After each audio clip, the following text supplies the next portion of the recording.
Shalom saudara-saudara yang terkasih dalam nama Tuhan kita Yesus Kristus. Puji nama Tuhan. Melalui video ini kita akan merenungkan kebenaran firman Tuhan mengenai ucapan syukur. Dan kita akan mengambil dua ayat yang menjadi landasan perenungan kita melalui tayangan ini. Ayatnya yang pertama, Efesus pasal yang kelima, ayatnya yang ke-20. Ucaplah syukur senantiasa atas segala sesuatu dalam nama Tuhan kita, Yesus Kristus, kepada Allah dan Bapa kita. Ayatnya yang kedua, 1 Tesalonika pasalnya yang kelima, ayatnya yang ke-18.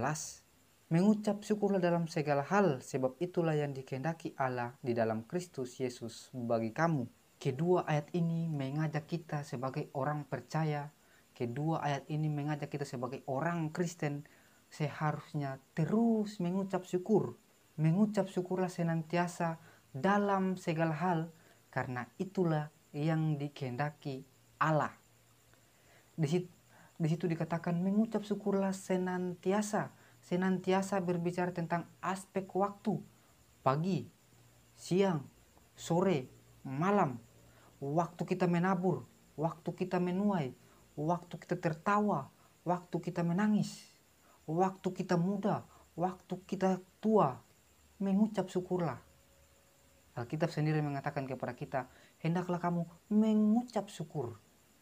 Mengucap syukurlah senantiasa dalam segala hal. Tidak hanya berbicara tentang aspek waktu, tapi juga berbicara tentang keadaan dan kondisi kita dalam segala hal. Di waktu kita tertawa, di waktu kita menangis, waktu kita sukacita, waktu kita duka cita, waktu kita berkelimpahan, waktu kita berkekurangan, mengucap syukurlah. Karena apa? Karena itulah yang dikehendaki oleh Allah. Ada sebuah kesaksian hidup seorang penginjil dari India bernama Sadhu Sundar Singh. Dalam perjalanan pelayanannya, dia dirampok. Lalu dia buru-buru pulang ke rumah. Setelah sampai di rumah, dia ambil buku diarinya, lalu dia mencatat dalam buku diarinya, Tuhan Yesus, hari ini saya mengucap syukur. Karena apa? Satu, orang yang mereka merampok saya hanya sedikit, tidak banyak. Karena yang banyak ada di rumah. Yang kedua, mereka merampok uang saya, tapi tidak dengan nyawa saya. Yang ketiga, saya bersyukur karena hari ini saya dirampok, namun tidak merampok. Ini ucapan syukur yang luar biasa dari seorang penginjil yang benar-benar mengenal Allah. Seharusnya sebagai orang yang telah mengenal Allah akan memandang sebuah masalah dari kacamata Allah sehingga hidupnya penuh dengan ucapan syukur. Bagaimana dengan saya dan saudara? Apakah kita mampu berkata, hari ini saya bersyukur karena saya difitnah namun saya tidak menfitnah. Hari ini saya digosipin namun saya tidak bergosip. Saya bersyukur hari ini saya dimaki tapi saya tidak memaki. Saya bersyukur hari ini saya dipukul namun saya tidak memukul. Saya bersyukur hari ini saya mengalami dicuri namun saya tidak mencuri. Kita bersyukur bahwa kita dijahati namun kita tidak berbuat jahat. Bersyukur karena itu adalah pertolongan Tuhan dalam kehidupan kita. Sebagai orang percaya seharusnya terus mengucap syukur, karena ketika kita mengalami masalah, kita akan memandang sebuah masalah dari kacamata Allah. Kalau kita memandang masalah itu besar, berarti kita sedang mengecilkan kuasa Allah. Begitu banyak alasan untuk kita terus mengucap syukur. Salah satunya karena penyertaan Tuhan dalam kehidupan kita. Ada satu pujian yang terdapat dalam nyanyian Kidung Baru NKB nomor 133 ya. Di situ dikatakan, syukur padamu ya Allah atas segala rahmat-Mu. Syukur atas kecukupan dari kasih-Mu penuh. Syukur atas pekerjaan walau tubuh pun leban. Syukur atas kasih sayang dari sanak dan teman. Ayatnya yang kedua dikatakan, syukur atas bunga mawar, harum, indah, tak terperi. Syukur atas awan hitam dan mentari berseri. Syukur atas suka duka yang Kau beri setiap saat. dan firman-Mu lah pelita agar kami tidak sesat. Ayat yang ketiga dikatakan dalam pujian itu, syukur atas keluarga penuh kasih dan mesra. Syukur atas perhimpunan yang memberi sejahtera. Syukur atas kekuatan kala duka dan kesah. Bersyukur atas kekuatan waktu duka, ya, waktu keluh kesah. Syukur atas pengharapan kini dan selamanya.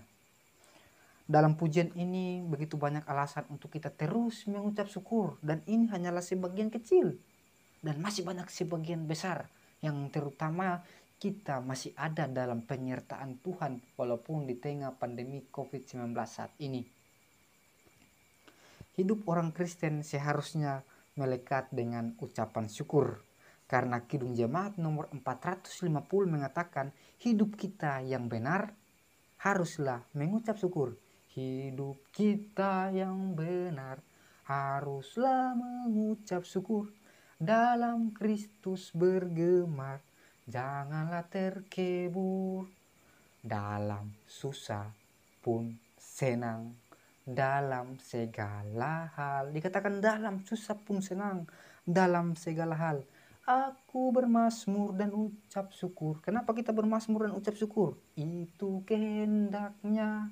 Ayat yang kedua dikatakan, biar badai menyerang, biar ombak menerjang, aku akan bersyukur kepada Tuhanku. Biar badai menyerang, biar ombak menerjang, aku akan bersyukur kepada Tuhanku. Lanjut ke refnya, dalam susah pun senang, dalam segala hal, aku bermazmur dan ucap syukur, itu kehendaknya.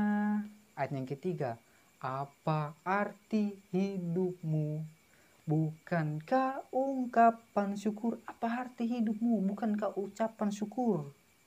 Karena Kristus penebus berkorban bagimu.